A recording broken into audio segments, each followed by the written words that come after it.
Dan saudara, konsep ketuhanan semakin jelas setelah agama masuk ke Papua, sehingga nilai-nilai kearifan lokal masyarakat sebenarnya sangat Pancasilais.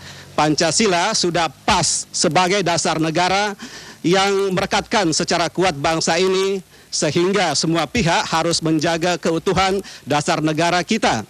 Kalau ada yang ingin menggantikan dasar Pancasila, maka akan mengganggu stabilitas dan eksistensi Negara Kesatuan Republik Indonesia. Dan Ketua Kerukunan Antara Umat Beragama FKUB Provinsi Papua, Lipius Binuluk, mengatakan masyarakat Papua tidak diragukan lagi kesetiaannya kepada Pancasila. Dan penerapan Pancasila sebenarnya ada di Provinsi Papua karena segala suku bangsa yang ada di Indonesia ini ada yang bermukim di Papua. Dan mereka sejak dulu sudah saling hormat menghormati dan harga menghargai. Dari konsep demokrasi, Papua juga telah menerapkan sistem noken dalam berdemokrasi, sementara sistem pemerintahan di Papua sejak dulu dilakukan keondoafian. Maka setiap pemimpin atau ondoafi dalam konteks pemerintahan yang dulu selalu memperhatikan kesejahteraan seluruh masyarakat dan tidak mementingkan diri sendiri. Pada saat itu setiap ondoafi dituntut untuk menyediakan, mencukupkan kebutuhan warga melalui pengelolaan sumber daya alam yang arif dan bijaksana. Hal ini tentunya terkait dengan sila kelima dari Pancasila. Dan bagaimana pandangan tokoh agama dari Papua mengenai Pancasila ini kita ikuti keterangan dari Ketua FKUB Pendeta Lipius Binuluk berikut ini. Ya, Pancasila ini salah satu perekat bangsa. Penting untuk semua warga bangsa harus jaga Pancasila.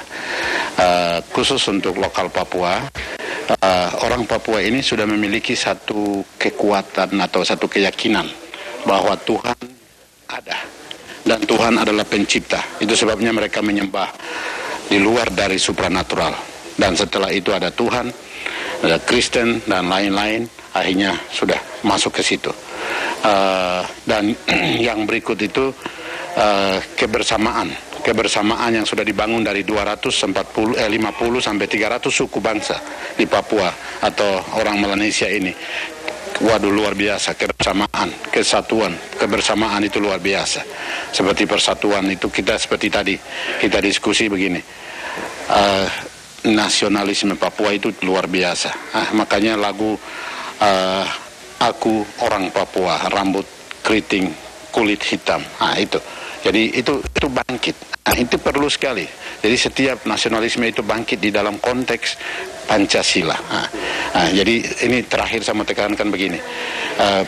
Kalau ada kelompok dengan kepentingan tertentu untuk menggantikan Pancasila, itu dia akan itu masalah besar untuk bangsa ini. Jadi perlu jaga Pancasila supaya ada keutuhan, ada kebersamaan di bangsa ini.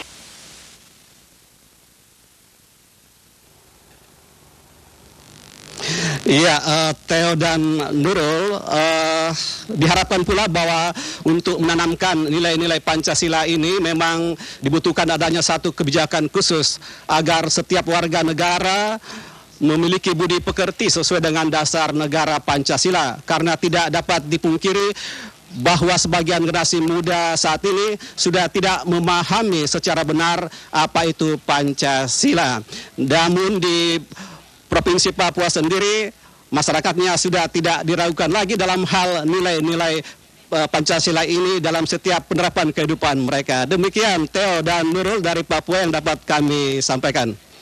Baik, Paulus, terima kasih atas informasinya.